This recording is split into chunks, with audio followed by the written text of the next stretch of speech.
오늘 온라인으로 또 가정에서 혹은 병상에서 요양원에서 함께 예배하시는 우리 모든 성도님들께도 우리 아버지 하나님의 은혜와 축복이 함께 하시기를 축원합니다. 아멘. 오늘 우리가 함께 읽은 본문의 말씀은 돌아온 탕자의 비유라고 합니다. 여러분이 너무나 익숙한 본문이죠. 그런데 이 비유를 자세히 들여다보면 이상한 점을 하나 발견할 수 있습니다. 이야기가 이미 끝날 수 있는 자리인데 끝나지 않았다고 하는 점이에요. 자, 우리 24절에 있는 말씀을 같이 한번 보도록 할까요? 같이 읽어볼까요? 24절, 자, 시작.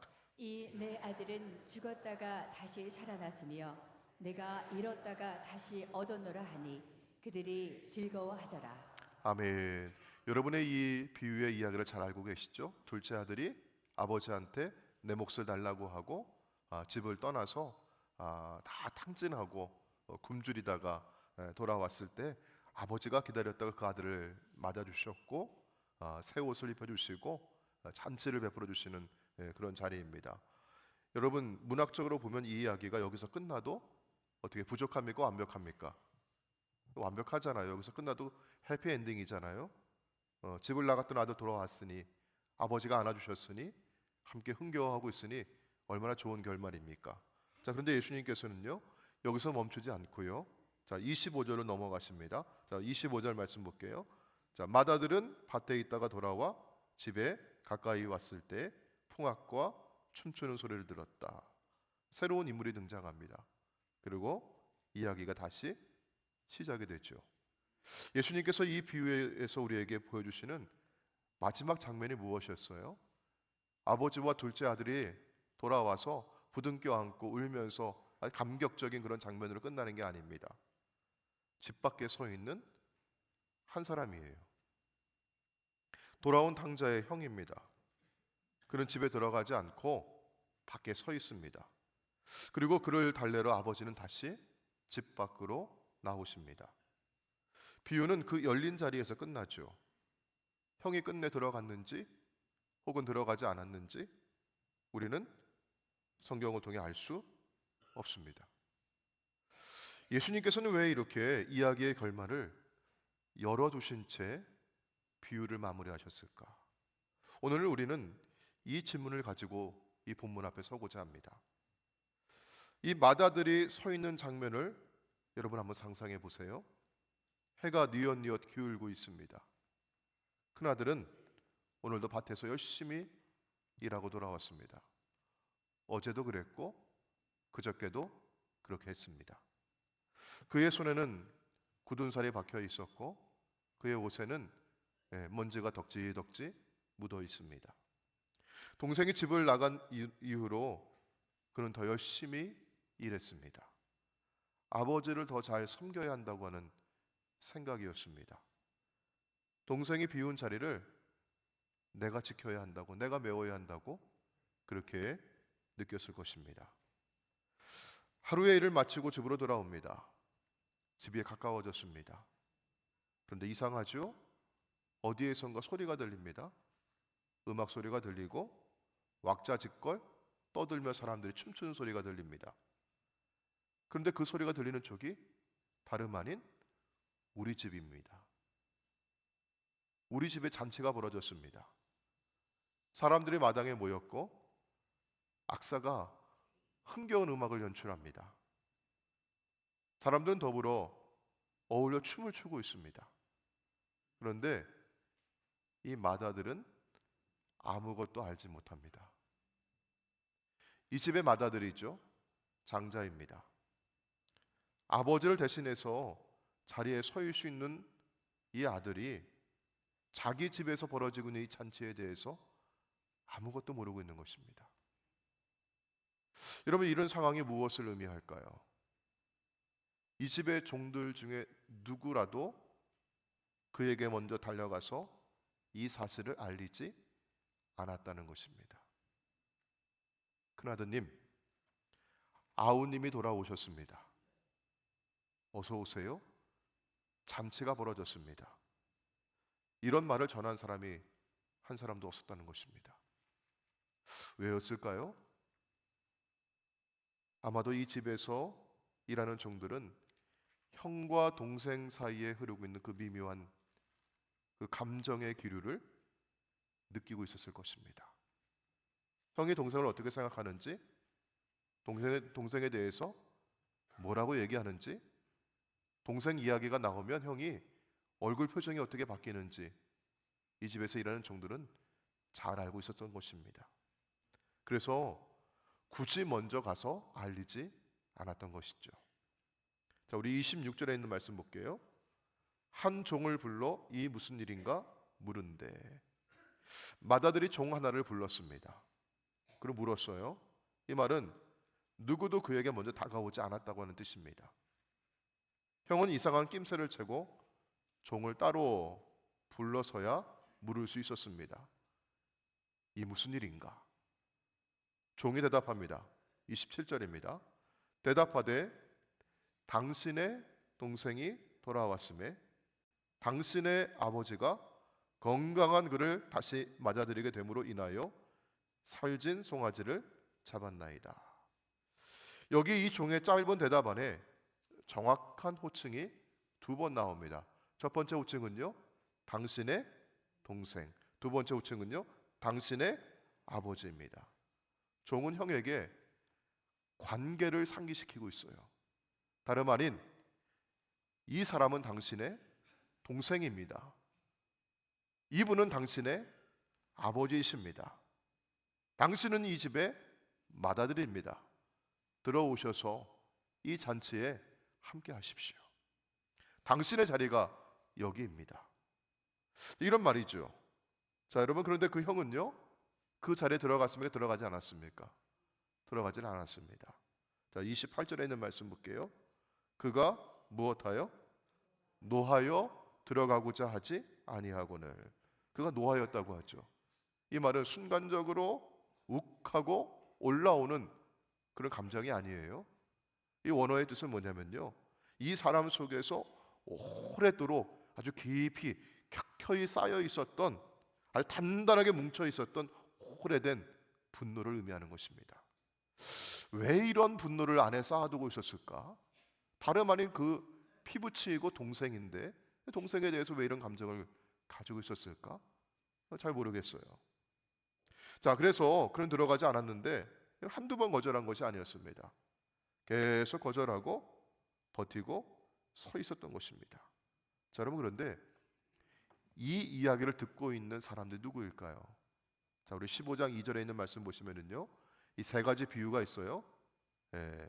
잃은 양을 찾는 목자의 비유, 두 번째는요, 잃은 드라크마를 찾는 여인의 비유. 이 비유는 세 번째 비유입니다. 잃어버린 아들을 되찾는 아버지의 비유입니다. 자, 그런데 이 비유를 듣고 있는 사람들은 누구냐? 자, 15장 2절에 있는 말씀 보시면, 자, 누가 바리새인들과 서기관들이 뭐 하고 있어요? 순거리고 있어요. 그러면서 하는 얘기가, 이 사람이 죄인을 영접하고 음식을 같이 먹는다 하더라. 예수님께서 이 비유를 말씀하신 이유가 여기 있는 것입니다.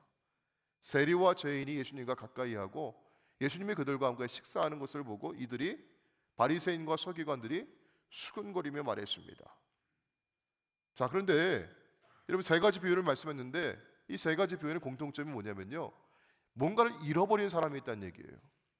그리고 그 사람이 그거를 되찾는 기쁨이 있어요. 그런데 이 세 번째 비유에는요, 앞에 있는 두 비유에 등장하지 않는 인물이 등장을 합니다. 큰아들이죠. 집 밖에 서서 들어가지 않는 사람입니다. 잔치에 참여하기를 거부하는 사람이죠. 동생이 돌아온 것을 기쁨으로 받아들이지 못하는 사람입니다. 여러분, 이 큰아들이 누구를 가리키는 것이었을까요? 이 비유의 말씀을 듣고 있던 바리새인들과 서기관들은 곧바로 알아들었을 것입니다. 예수님은 지금 그들의 얼굴을 향해서 너희 얼굴을 보라고 이렇게 거울을 들이밀고 있는 것이죠. 너희가 바로 저 집 밖에 서 있는 사람이다. 너희가 내가 죄인과 함께 먹는 이 자리에 들어오지 않는 그 사람이다. 너희가 지금 노하여 집 안으로 들어오지 않는 바로 그 맏아들이다. 이렇게 말씀하는 것입니다. 자, 여러분, 그런데 이런 말을 듣고 있는 바리새인과 서기관들이 어떤 사람들이었습니까? 율법을 가장 잘 지킨 사람들입니다. 성경을 누구보다 잘 알고 있는 사람들이었습니다. 11조를 정확하게 지키고 있고 금식을 빠뜨리지 않으며 안식일을 엄수하는 사람들이었습니다. 그 시대의 소위 신앙의 모범들이었습니다. 예수님은 지금 그들을 향해서 너희가 맏아들이다, 너희가 지금 집 밖에 버티고 서 있다라고 말씀하고 있는 것이죠. 자, 여러분, 그렇다면 오늘 이 말씀을 우리가 오늘 듣고 있는데, 여러분, 이 말씀 앞에서, 이 비유의 말씀 앞에서 가장 먼저 흔들리는 사람은 누구일까요? 교회에서 가장 오래 섬긴 사람이고, 가장 열심히 봉사한 사람이고, 가장 헌금을 많이 드린 그 사람이 이 비유 앞에서 제일 먼저 흔들리는 사람일 것입니다. 신앙의 모범이라고 불리던 그 사람이 오히려 잔치 밖에 서 있는 그 사람일 수 있다는 것이죠. 여러분, 오늘 예수님의 이 말씀 앞에 여러분 큰아들의 대답을 한번 29절에서 들어보도록 할까요? 자, 29절 말씀이 있죠. 아버지께 대답하여 이르되 내가 여러 해 아버지를 뭐하여서요? 여기 섬겨라고 하는 말이 있어요. 이 말을 우리가 우리말 성경에서 읽을 때는요, 내가 아버지를 여러 해 동안 공경하여서 아버지를 내가 잘 받들어 모심으로써 우리가 그렇게 읽을 수 있는데, 여러분, 그런 뉘앙스가 아니에요. 이 단어는요, 이 섬겨라고 하는 단어는요, 종살이 했다는 단어입니다. 노예처럼 일했다고 하는 단어입니다. 여러분, 한번 생각해 보세요. 이 사람이 누굽니까? 이 집의 맏아들이죠. 장자입니다. 아버지가 혹시 자리를 비우게 되면 이 아버지의 자리를 이 사람이 대신할 수 있는 그런 권위가 있는 사람이 있죠. 유산을 물려받아도 두 몫을 받을 수 있는 사람이 장자입니다.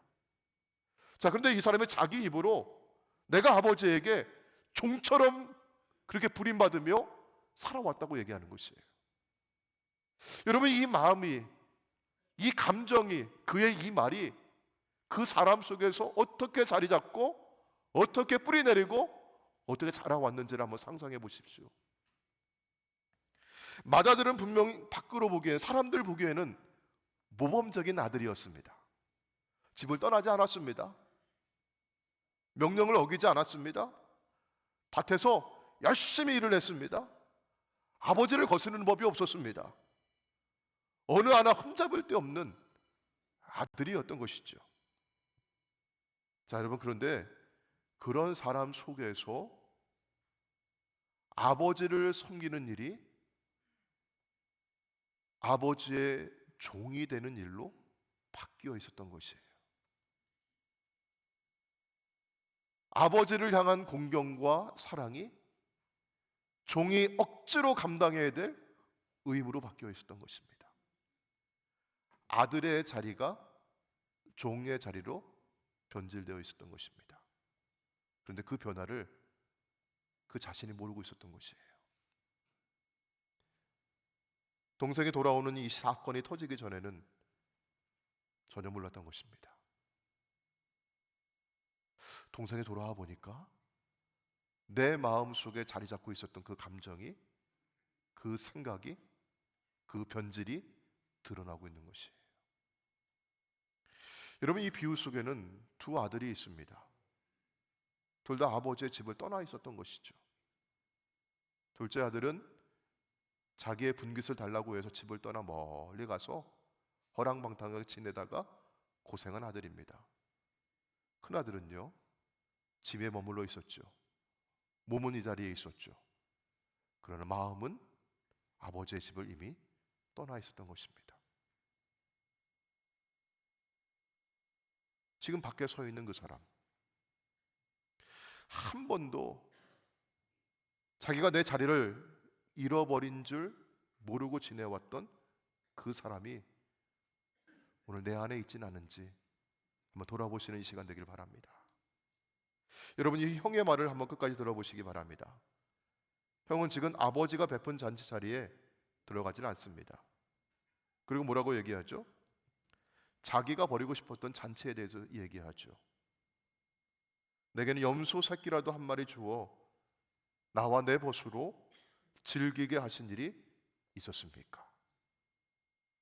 아버지의 잔치가 아니라 자기의 잔치, 아버지의 기쁨이 아니라 자기의 기쁨을 말하고 있어요. 여러 해를 아버지와 함께 살았지만 아버지의 마음을 한 번도 헤아려 본 적이 없는 사람이었던 것입니다. 아버지의 마음을 한 번도 살아본 적이 없는 것이었어요. 한 집에 살고 있으면서도 아버지가 저녁마다 밖에 나가서 이 둘째 아들 언제 돌아오는가 그 쳐다보는 그 아버지의 마음을 한 번도 헤아려 본 적이 없는 것이에요. 한상에 둘러와서 밥을 먹으면서도 둘째 아들의 그 빈자리를 바라보면서 아버지가 상해하는 그 마음을 한 번도 살아본 적이 없는 것입니다. 사랑하는 성도 여러분, 오늘 이것이 우리에게 묻는 주님의 말씀이에요. 교회 안에 우리가 오랫동안 머물러 살아왔는데 과연 나는 하나님의 마음 안에 살아가고 있는 것인가? 오늘 이 시대를 바라보고 이 세상을 바라보고 교회 밖에 있는 사람들을 바라보고 있는 아버지의 마음 안에 내가 지금 살아가고 있는 것인가? 예수님은 오늘 말씀 가운데 우리에게 묻고 있는 것입니다. 자, 이제 형의 말 가운데서 저는요 가장 마음 아픈 대목을 한번 같이 보기를 원합니다. 30절에 있는 말씀이에요. 아버지의 살림을 창녀들과 함께 삼켜버린 누가 돌아왔다고 하죠? 이 아들이 돌아오매. 형은 동생을 두고 이 아들이라고 얘기하죠. 근데 여러분, 우리 한국어로 이 말을 지금 성경을 번역하면서 이 본문의 뉘앙스가 정확하게 들어오진 않습니다. 여러분, 이 말은요 일종의 거리를 두고 얘기하는 말이에요. 그리고 경멸하는 말입니다. 여러분, 우리말에도 이런 말이 있잖아요. 어떤 사람 뭐 잘못하는 거 있으면요, 아이고 이 사람이 여러분 그런 얘기 들어본 적 있죠? 예. 그리고 여러분 보세요. 여러분, 우리 집에 사랑하는 내가 정말 귀여워하는 우리 아들이 있는데 여러분 그 아들을 두고 여러분 뭐라고 얘기했어요? 아이고 이 아들은요, 저 아들은요, 여러분 그렇게 얘기하세요? 아니면 우리 아들은요 그렇게 얘기하세요? 우리 아들이 있잖아요.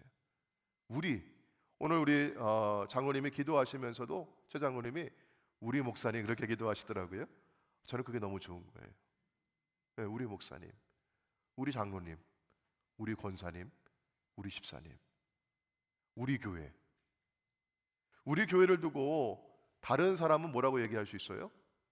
이 교회는요, 저 교회는요 그렇게 얘기할 수 있죠. 근데 여러분, 우리는 뭐라고 고백해요? 우리는요, 우리 교회는요, 우리 하나님은요, 우리 예수님은요, 우리 목사님은요. 그렇죠? 근데 여러분, 이 아들은요, 큰 아들은 누구 동생이에요? 아까 그 종은 누구 동생이라고 얘기했어요? 당신의 동생이라고 얘기하죠. 근데 여러분, 이 아들은 뭐라고 얘기합니까? 이 아들이 돌아왔습니다. 이 아들이 돌아왔어요. 한 번도 내 동생이 돌아왔느냐고, 아니 집 떠났던 내 동생이 돌아왔느냐고, 내가 그렇게 기다렸던, 우리 아버지가 그렇게 기다리셨던 이 동생이 돌아왔느냐고, 내 동생 돌아왔느냐고 그렇게 말하는 게 없습니다. 그냥 이 아들이 돌아오매라고 하는 것이죠. 자, 그런데 여러분, 아버지의 대답을 한번 들어볼까요? 우리 32절입니다. 자, 32절에 자 뭐라고 하십니까? 이 누구 동생이라고 하세요? 네 동생. 너 동생이야. 네가 잃어버렸던 그 동생이야. 이 아이는 내 아우란다. 형이 거절했던 그 호칭을 아버지가 다시 제자리에 돌려놓습니다. 그리고 이 내 동생이라고 그렇게 말씀하고 있어요. 이제 우리 28절에 있는 말씀, 우리 후반절에 있는 말씀 볼까요? 저는 이 말씀, 이 구절이 누가복음 15장 전체에서 가장 깊이 다가오는 구절이에요. 자, 28절 말씀 우리 같이 한번 읽어볼까요? 자, 시작. 그가 노하여 들어가고자 하지 아니하거늘 아버지가 나와서 권한대. 아버지가 어떻게 하셨어요? 집 밖으로 나오셨어요. 여러분, 사실 아버지는요 매일 나오셨어요. 누굴 기다리며 나오셨어요? 아버지는요 작은 아들, 집 떠난 그 아들, 소식 없는 그 아들, 아버지의 재산 챙겨가지고 미리 나가가지고 살아가는 그 아들 언제 돌아올까? 그 아들을 향해서 늘 나가서 보고 계셨던 아버지예요. 근데 이 아버지가 다시 또 나가셨어요. 이번 누구에게 나가셨어요? 이번에는요 큰 아들, 매일 집에서 함께 살았던 그 아들인데, 매일 같이 밥 먹고 지냈던 그 아들인데, 그 아들이 지금 어디에 있습니까? 문 밖에 있는 것입니다. 집 안으로 들어오질 않습니다. 고뇌도 버티고 서 있습니다. 여러분, 이 고난대라고 번역되어 있는데 우리말로는요 이 말은요 아버지가 곁으로 부른다는 뜻이에요. 얘야 이리 와라, 내 곁에 와, 여기가 너의 자리야, 가까이 부른다는 뜻이에요.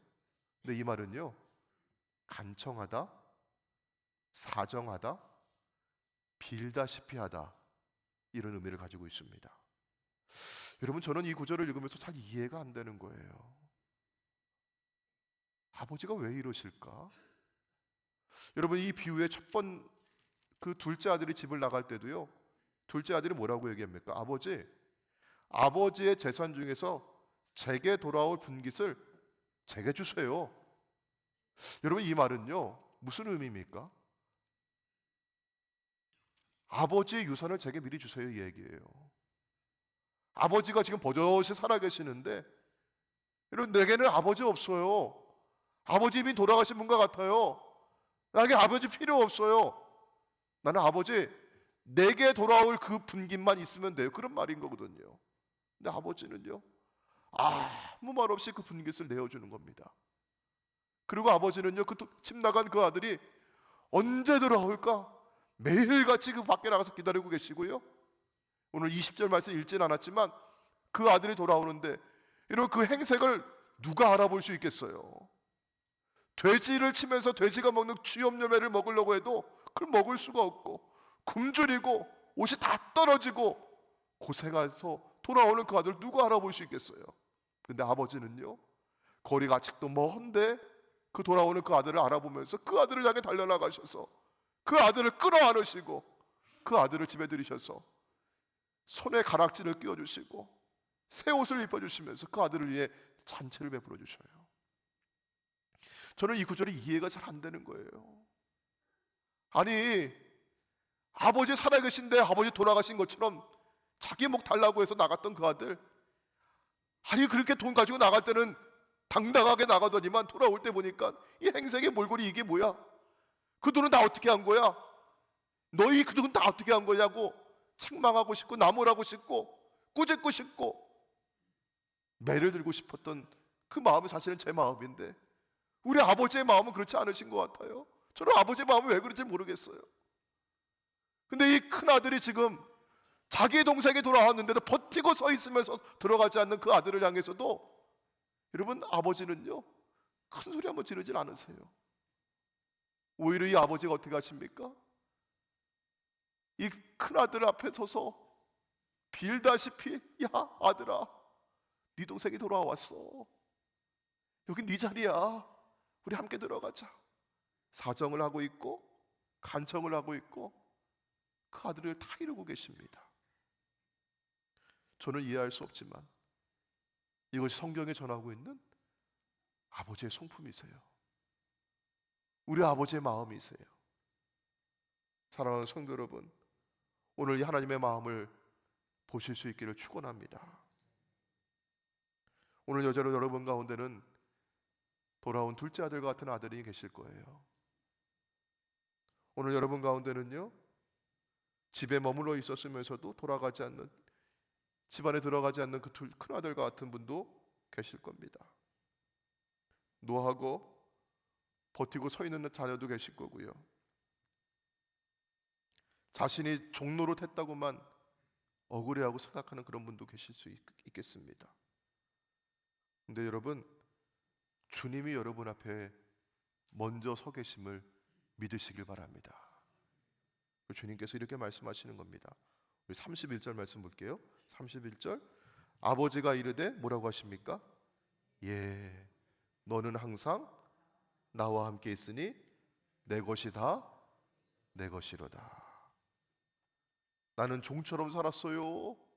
그렇게 얘기하는 아들에게 아버지는 마치 어린 자녀를 부르듯이 얘야, 너는 항상 나와 함께 있었잖니?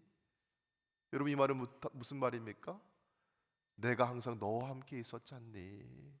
사랑하는 성도 여러분, 아버지와 함께 있는 것이 가장 큰 축복이었음을 믿으시길 바랍니다. 내 것이 다 내 것이잖아. 여러분, 이 말씀은요, 아버지의 재산만 두고 얘기하는 거 아니잖아요. 아버지 자신이, 아버지의 모든 것이, 아버지의 마음까지도 다 네 것이잖아. 그렇게 말씀해 주시는 거예요. 지금 돌아온 둘째 아들을 끌어안으시면서 기뻐하시는 이 아버지의 기쁨도 여러분 누구 것이란 얘기예요? 이것도 거잖아. 이것도 죽은 줄 알았던 자식이 살아왔던 그 감격과 그 환희도 이거 너 것이잖아. 이것도 내 것이 다 내 것이로되, 내가 지금 웃고 있으니 너도 함께 웃어야 하는 거 아니겠니? 내가 지금 기뻐하고 있으니, 내가 잔치를 벌이고 있으니 너도 함께 기뻐하고 춤을 춰야 하는 거 아니겠니? 아버지는 이렇게 말씀하고 계시는 겁니다. 그런데 형은 그 아버지의 것을 받질 않았습니다. 여러 해를 아버지와 함께 지냈으면서도 아버지의 마음을 자기 것으로 여기지 못했던 것입니다. 사랑하는 성도 여러분, 오늘 이 비유는요, 그 결론이 열린 채 마무리가 됩니다. 형이 이 잔치에 들어갔는지 혹은 들어가지 않았는지 예수님은 밝히지 않았습니다. 아버지의 마지막 말씀으로 마무리하고 있죠. 이 내 동생은 죽었다가 살아났으며 내가 잃어버렸다가 얻었기로 우리가 즐거워하고 기뻐하는 것이 마땅하다. 왜 이렇게 결말을 열어주셨을까요? 저는 이것이 예수님의 초대라고 생각합니다.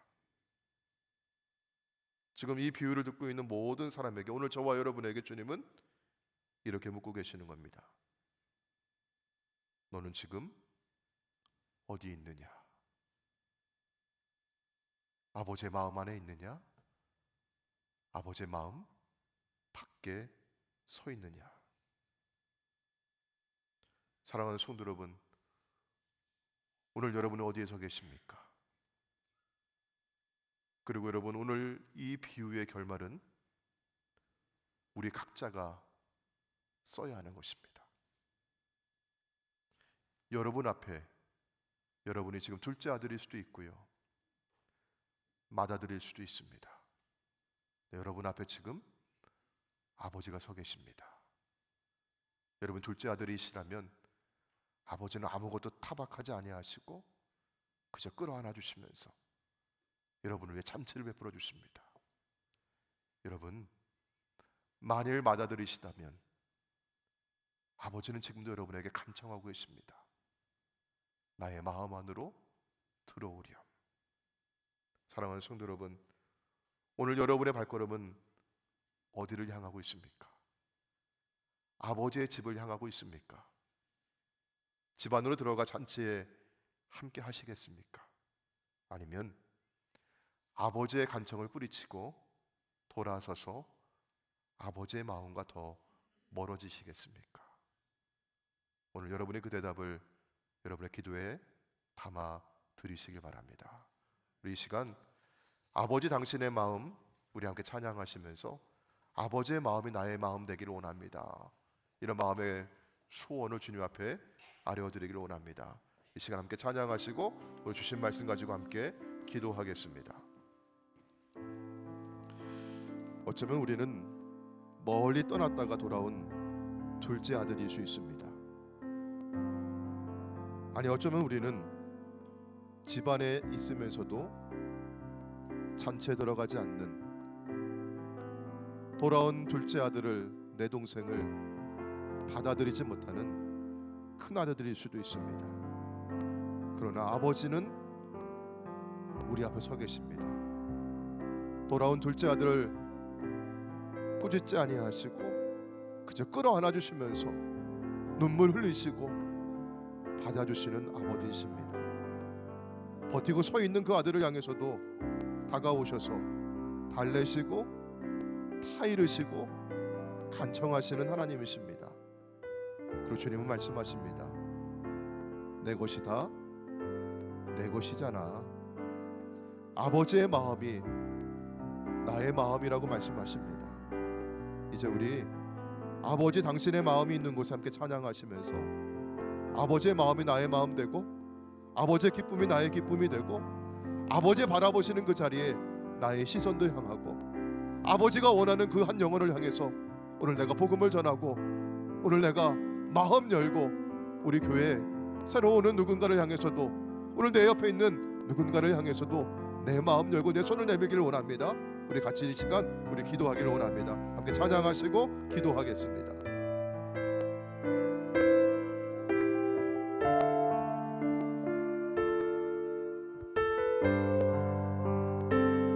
아버지 당신의 마음이 있는 곳에 나의 마음이 있기를 원해요. 아버지 당신의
기도하도록 하겠습니다.